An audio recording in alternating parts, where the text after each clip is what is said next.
Welcome to the Nemeth Report podcast. I'm Dr. Tammy Nemeth, energy historian, analyst, consultant, and I'll be your host.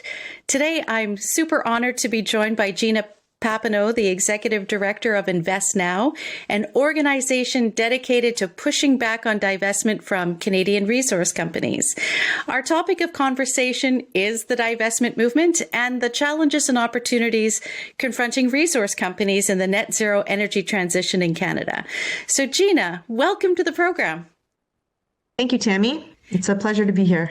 Thank you. Can you just take a moment to introduce yourself to our audience, your background, and why you founded Invest Now? Yes. So my name is Gina Pappano. Prior to Invest Now, I worked at the Toronto Stock Exchange and TSX Venture Exchange. And for 15 years, I was the head of market intelligence there. And it was at the exchange that I realized how important the resource sectors are to Canada, Canadians, the Canadian economy. I'm born and bred in Toronto, but I really got exposed to what our natural resources sectors are all about. And when I left the Toronto Stock Exchange, I started to do some research on the divestment movement and was noting that in the universities, there was a groundswell of activists and campaigns that were calling on the divestment or not investing in the Canadian oil and gas sector. And then as I decided to take action because I saw that the attacks on the oil and gas sector were coming from all fronts, celebrities, internet influencers, radical activist shareholders, ideologically driven financial alliances, and well-funded nonprofit organizations. So I started Invest Now, which is a nonprofit organization, to challenge this movement. And it was founded 3 years ago. And as in the past 3 years, we've seen movement from the university endowment funds now to pension funds and now incredibly banks. They're calling on banks to stop investing in oil and gas companies. Right. And we kind of saw that a little bit during the UN meetings last week where certain activists showed up at, I can't remember, I think it was a bank or an investor in RBC from New York. And there was a big sort of PR stunt that they did there. They didn't have an appointment. They showed up and said, oh, we need to talk to you. And why aren't you letting us in? And so on. And yeah, you're absolutely right. It's moved on from the universities and kind of niche markets to banks in general. Yes. So what do you, like a lot of the big Canadian banks are members of the Glasgow Financial Alliance for Net Zero. What are the implications for Canadian resource companies of these banks having signed on to GFANZ? Well, I feel there's a public policy framework and a public conversation that are both directed against investment in the oil and gas sector. And net zero is one of those policies.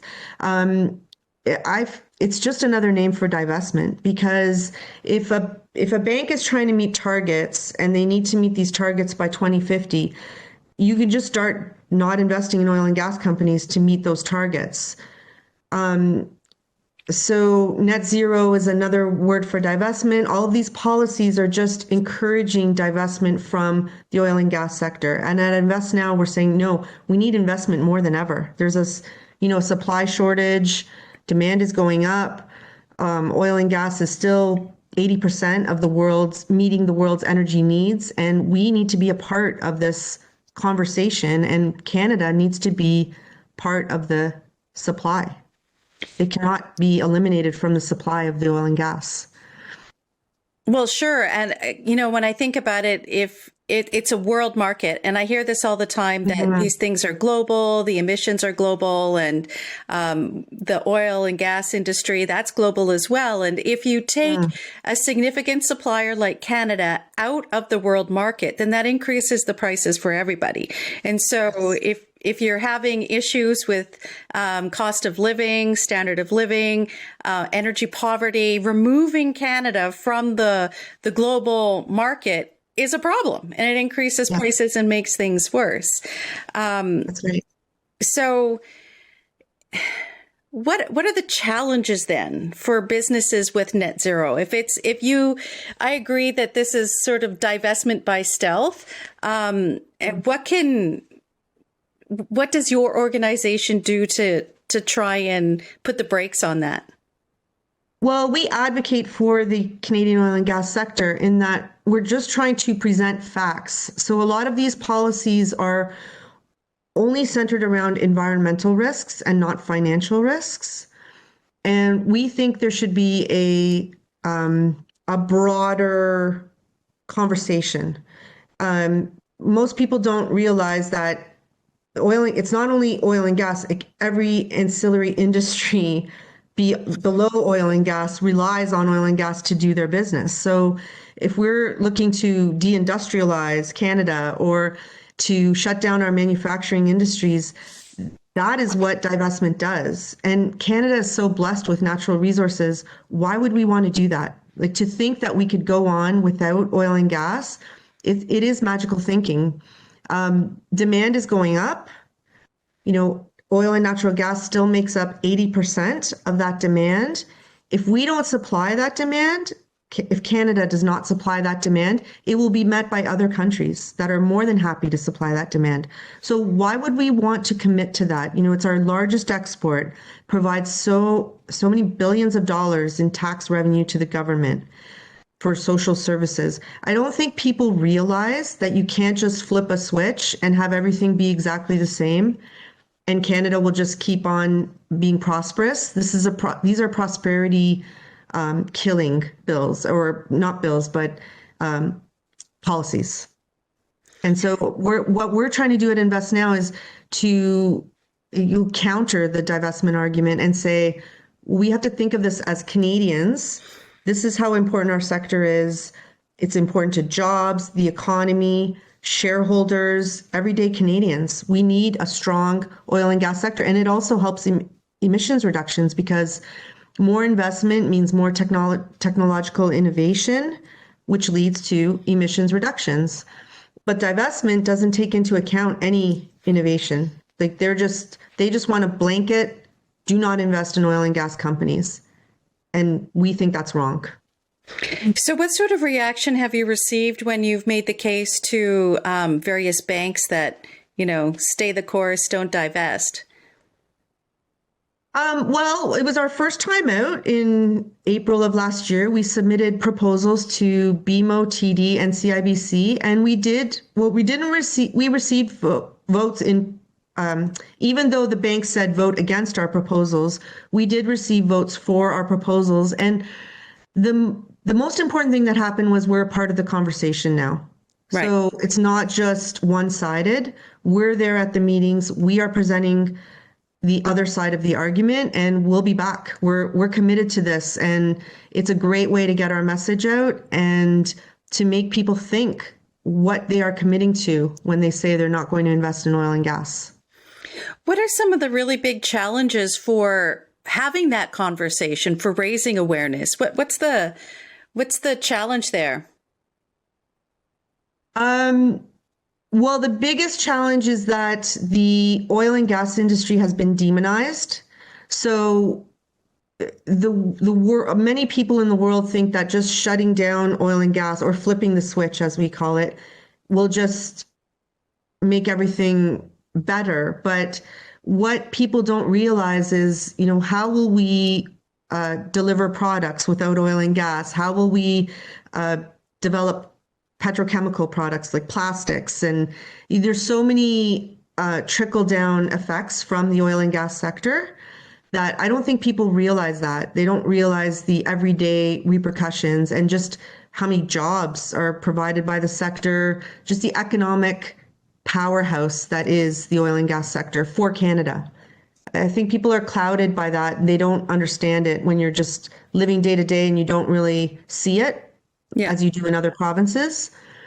But it will have a devastating impact on a lot of our industry in Ontario and across Canada. Yeah, when I think about the role of energy in a modern technological society, it's like the heart. It's the beating heart of it. And it's the argument has been, and I think this is where there hasn't been enough pushback, and I'm so grateful that you're trying to do this, is that this idea that it's just swapping one thing for another. We're just swapping one form of energy for another form. We're just going to do electricity instead of oil and gas, and that it's easy peasy, no problem, and this will all happen. Without taking into account the ancillary things that you've described, petrochemicals and all these other things that make electrification and whatnot possible. And then also there's the element of energy security. So, if you're going to be swapping these things out, why are we giving up what we have here in Canada in abundance and keeping it in the ground and then going for, buying solar panels and windmills from a potentially hostile source. So it makes no sense. And I'm so grateful that you're making the case, because as you said, that conversation needs to happen. It's starting to now, but honestly, we should have been talking about this years ago before they're committing changing the entire economy and forcing, to some extent, banks to do this. That's right. And if you think about the divestment movement, it's 11 years old, and in those 11 years, there have been many commitments to divest. But in those 11 years, emissions have gone up, demand has gone up, and so Canada needs to be a part of that conversation. We need to be supplying that demand. We can't just give it away to other countries, because they will be more than happy to supply the oil and gas that the world wants and needs. So to divest is we're hobbling our own industry and our own country. Yeah. Well, I think in particular of the European Union and how they've been pushing the Green Deal and saying, all of their banks and insurers, they're encouraging them to pull out of Canadian resource development. At the same time, numerous European countries have signed long-term LNG contracts with Qatar, with Egypt, with Israel, with the United States. And the one country that has loads of supply that's not on those contracts is Canada.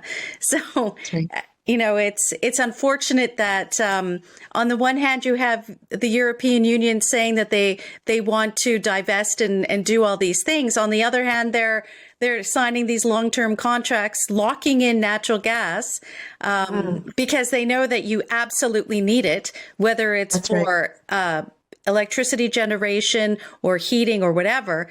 And Canada's losing out on that. That's right. We're not part of that conversation at all. And we need to be. We need to step up, think about our own country, our own citizens, and how we can also help. It's, for our own country, our own citizens, but also for the democratic world. We can be the suppliers, and we're not even in the conversation right now. Yeah. As a democratic country with strong environmental records and health and safety records and so on, Canada could be supplying this and helping offset whether it's coal or other means of energy out there. And as you say, we're not part of that conversation, but we need to be. Yes. So I know that you had sent a comment when the International Sustainability Standards Board put out their draft standards last year. And you submitted a comment for those standards. Well, they were approved or published, finalized at the end of June this year. Canada has set up a Canadian Sustainability Standards Board, as listeners to this podcast have heard me talk about. Can you just give us a sense, how do you think the new sustainability and climate-related financial disclosures will affect the divestment movement? Do you see this as maybe being another element of divestment by stealth? Yes, I do like that term, divestment by stealth, that you've coined. I really like it. I do think it's another part of the policy framework that's calling on divestment in the oil and gas sector, but just by another name. So, they're very onerous requirements. They're unnecessarily time consuming. They're not motivated by any financial. So if you're a shareholder, is this going to provide any financial return to the company if they follow these standards? It's totally motivated by environmental concerns, not financial concerns. In my submission, I just thought they were onerous, time consuming, and costly. And, the small, we have a lot of small companies in the resources sectors. What will they do to comply with these standards if they are implemented and if they are made non-voluntary? That would just, I think the companies need to step up and start submitting their own opinions about these standards to say, this is impossible. They're very onerous. And anytime you impose these arbitrary,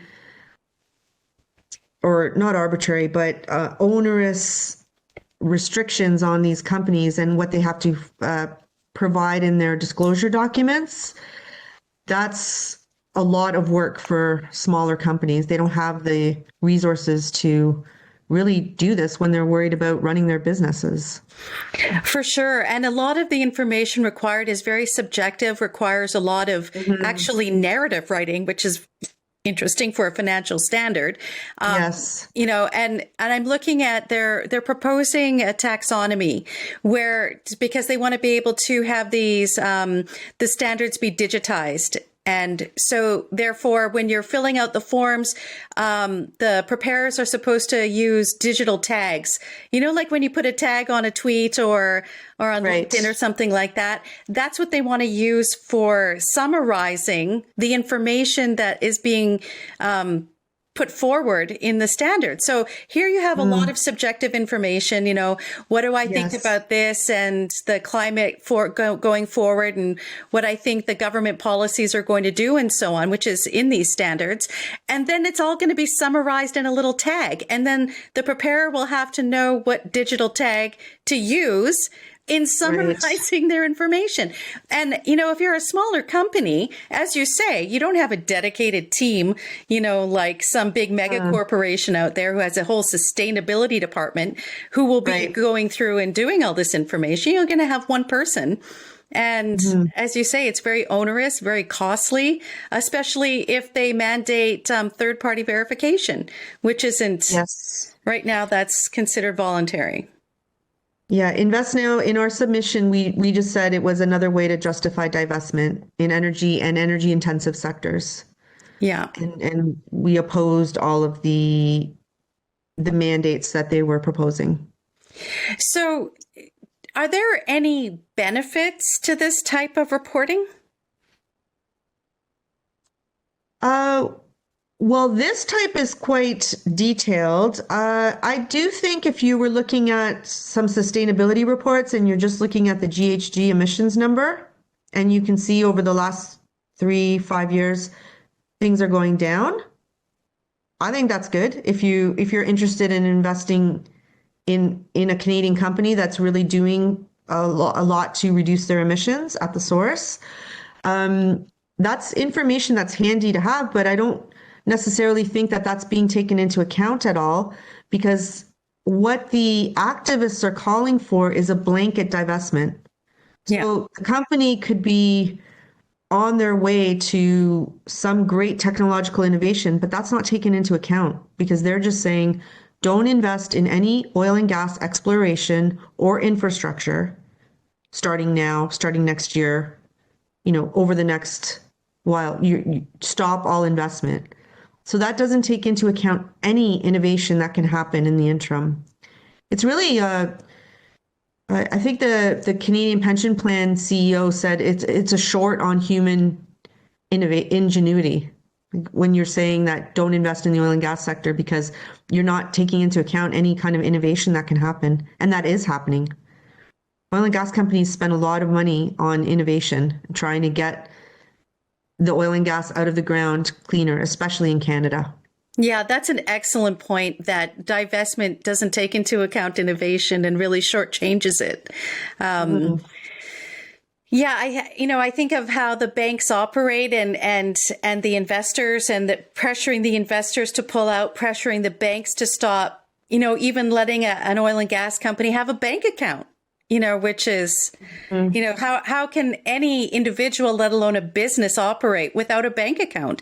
And then I know that with the sustainability and climate related financial disclosures, the industry related framework for banks, it commits them to be reducing year on year the amount of facilitated emissions. That means offering even a bank account for an oil and gas company. And so it's very difficult and problematic, this trajectory that we're on.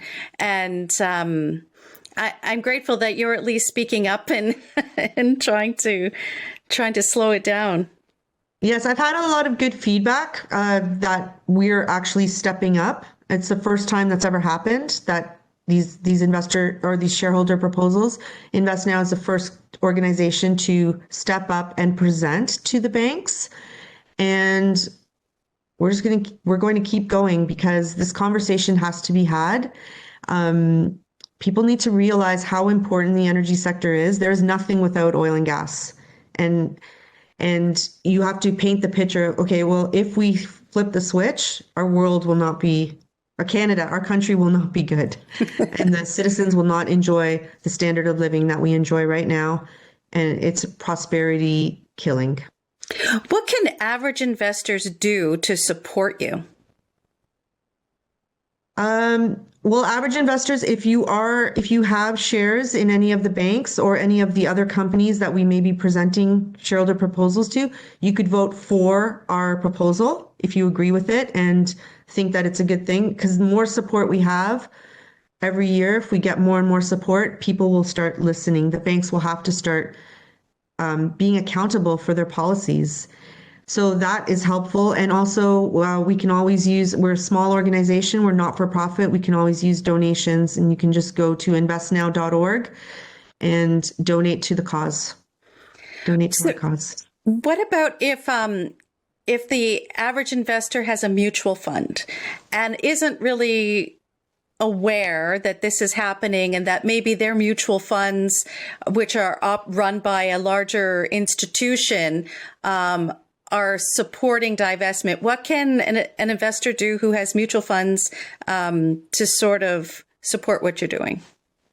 Well, I believe a mutual fund is a little bit more difficult, but if you have shares, I believe you can still write your broker to say, I want to vote my shares for this proposal. It requires more work. It's not as easy just to say, we will vote however the company tells us, but it's worthwhile if you believe in, that divestment is wrong, that we want to see prosperity policies, not divestment policies. And I think you can write to your broker to say, vote my shares for this proposal or against this proposal, whatever the proposal is calling for. So you can take steps that way. It's just, it requires you to be proactive, the investor to be proactive. But that's good to know, because maybe a lot of people think that there's not much they can do, that, if they've got this bundled investment, well, what can I do? And so I'm glad that you said there what people can do. It takes a little bit of effort, but it's definitely worth it. Yeah, and what we're hoping to do is get people motivated to do so, to take action. Right, because the people who are pushing for divestment, they're very motivated, and so if everybody else who doesn't want it doesn't speak up, then the divestment people get their way. So you're right. It's really important for people to step up and say, no, I want to keep supporting Canadian oil and gas companies and other resource companies. That's right. We have to stand up for it and start and have the conversation. Even just to tell people that you run into, start the conversation, ask some questions. well, why would we want to do this? Or why, if we don't supply it, then other countries will. Or do you want to do that? Or do you want to build a robust sector in our own country and keep the jobs in Canada, and every other sector relies on it? So, it just keeps the economy humming. That's right. Yeah. Why would we want to stop that? So what about on the political front? What can people do to have this conversation in the political sphere? Well, I guess you write your MP and say, I don't agree with these proposed policies, whether it be net zero, or if you wanted to write, I'm not sure what the process is, but if you wanted to submit something to the Canadian Securities Administrators, companies should definitely do that if they have a vested interest in what happens if these policies are implemented. Taking action is the best. Writing a letter, having your voice heard, talking to your MP, saying, I don't agree with this. This will hurt our sector, in our manufacturing sector in Ontario. Even your MPP, both levels of government, even your city, really. But but provincial and federal would be the most. If you started to speak out or speak for the industry, your voice might get heard. So on your website, do you have can people sign up to get more information about what you're doing and to keep up in touch with you? Yes, we have a resolution that people can sign, and it outlines why we should support the oil and gas sector in Canada. It's at investnow.org. And then you can sign up for a weekly email that I put out. It's called Invest Now Story of the Week, where I comment on something that's happening in the news regarding whether it be net zero, divestment, the oil and gas sector, demand. It's just whatever is going on in that week. I have a little commentary on the page, and that gets sent out every week. That's excellent. And if people sign up for that, if you end up having some kind of petition or whatnot, then if people are signed up to that email list, they will get notice of that? Yes, they will. And they'll also get notice of any press releases I put out, or our shareholder proposals that we're proposing for this upcoming AGM season. That will all be made available. Excellent. Okay. Well, I will put a link to Gina's Invest Now in the description. Yes, investnow.org. Investnow.org, for sure. Is there anything else you'd like to tell the audience about things going on? Anything else that you're working on? Well, we're just gearing up for our shareholder proposals round 2, and looking forward to presenting those. And they're different than last year's, and just getting more of our narrative, our story out there to get people thinking about the sector from a Canadian perspective and from an everyday Canadian perspective, middle class, shareholders, emissions reductions. Those are all benefited by investment in the oil and gas sector. Excellent. I also want to just point the audience to a recent op-ed you had in the Financial Post, where you were commenting on the debanking movement that's going on in the UK. Can you tell the listeners a little bit about what you wrote there? Yes. Well, I wanted to draw people's attention to it because Nigel Farage was debanked, as the new term is, due to his political take on certain issues. And while the bank denied that at first, it came out that that was in fact the case, that they were not allowing him to continue with his accounts at Coutts & Co. because of his views, his personal views on politics and the environment, any range of issues. And we also think that that's, the oil and gas sector is also facing debanking via divestment. So I wanted to make the link, get people thinking about this, how wrong it is. Also that the CEO of both Coutts & Co. and the parent organization resigned as a result of this scandal. And I think one of the main messages is people need to be accountable for their decisions. So if you're on a board and you're deciding not to invest in the oil and gas sector, do you know what you're signing up for? You and they need to be held accountable for the fallout from these decisions and from these policies. So Well, and it's a plus, cautionary tale. It's a cautionary tale what's going on in the UK. And he started a website now. You could go sign on if you've been debanked, and it's getting a lot of attention. So in the UK, it's getting a lot of attention, and we wanted to bring it to Canada because we think it's important to draw attention to this. Stop the weaponization. It's weaponization of banking, due to ideological concerns or thoughts, and there has to be a stop put to it. Right. And you're correct in that link between divestment from things that have been demonized and the debanking by individuals who have been demonized. It's demonization, whether it's an individual or a company. And there's concerns, especially with all these banks that have signed on to the Glasgow Financial Alliance for Net Zero, where they've made pledges where by 2050, they will no longer have so many emissions on their books, which, of course, then if you're an oil and gas company with lots of emissions and with the ISSB standards, you have to you have to account for emissions you haven't even dug out of the ground yet. So, right. Where your emissions embedded in your reserves. Well, what bank is going to be able to keep an oil and gas company on their books that have significant reserves if they have to account for those emissions and bring them down to zero as pledgers to GFANs? So, yeah, divestment by stealth, as you said. We have to stop it. We have to stop it. Yeah.